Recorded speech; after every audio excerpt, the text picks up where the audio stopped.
Alright, back for the next part. It's been basically overnight, and all the putty that I used has finally cured up. So, first step, let's pop this guy off. Alright, and now you might be wondering what to do about any remaining petroleum jelly that might be left on. You can just basically take a Kleenex or a paper towel or something and just basically wipe it off and get the majority of the excess off.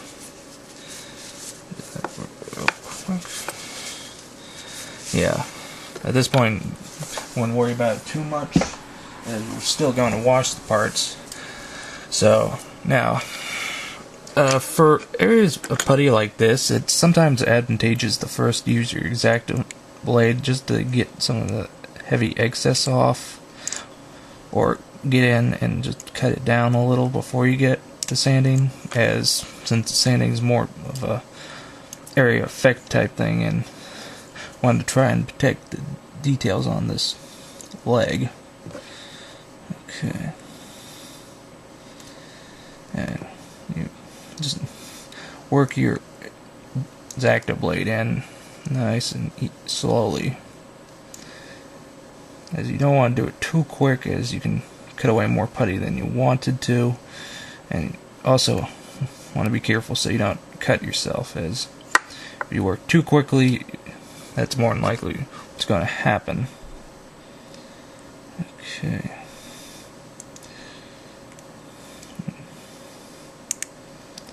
Okay, that's about good.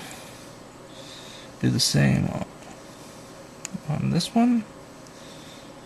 Okay. Now, yeah, another reason why you want to only use epoxy putty for big jobs is because the cleanup is a lot more challenging than the other types of putty. The other types of putty,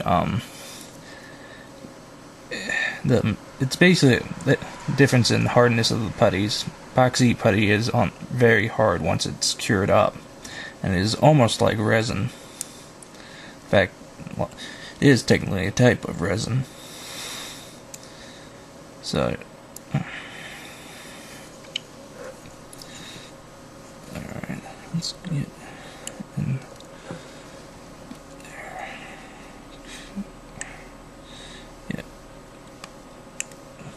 But yeah, another reason is because once it gets into little detail areas, it can be more difficult to get out.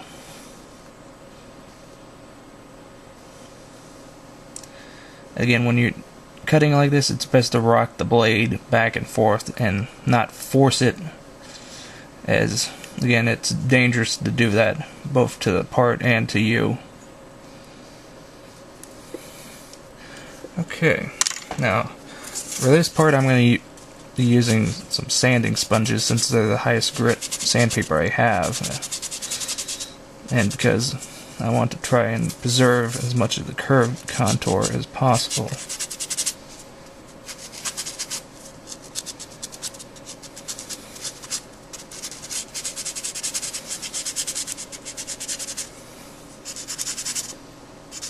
Now, I won't be able to fully see if I got all of this filled until after I've primed, as then I'll have a better idea.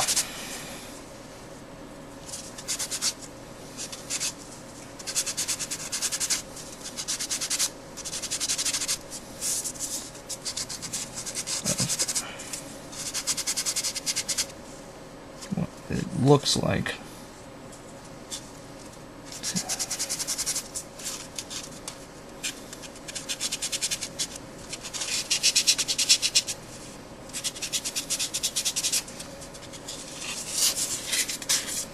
Again, you want to keep moving your sandpaper, changing which part of it you're using, because that will help ensure uniform use.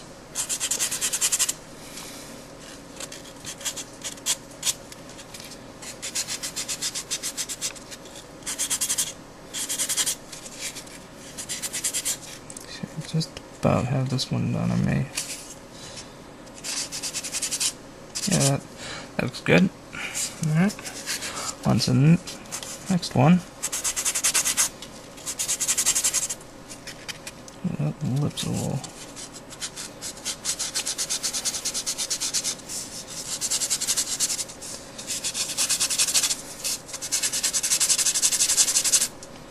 Yeah, I generally avoid using this kind of putty for anything but resin kits, as it's just more of a pain in the ass to use anywhere else, but unfortunately for this project it required it. But oh well, I figured it's a good chance to at least show how to use something like this. I'm still doing good. I think I might be able to finish this part up in this video.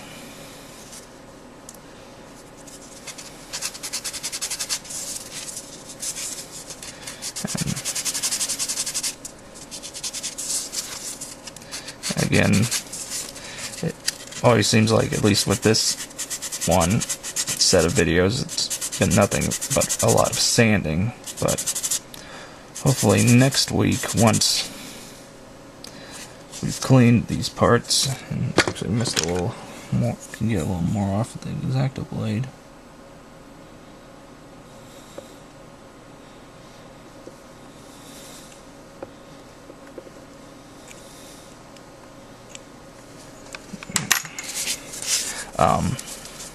Probably the next set, once I start doing more advanced ones, I'm not going to be showing as much on screen, since there's not as much importance in showing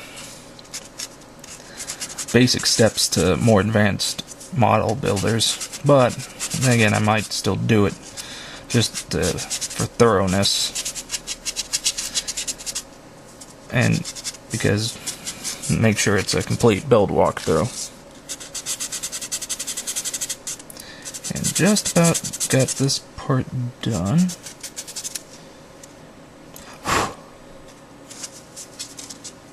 Yeah.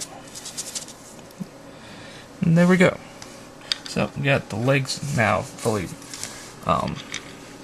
finished up, and so those are ready to go. And I guess the only step now is to do the same for the sort of visor headpiece, and that'll be on the next video.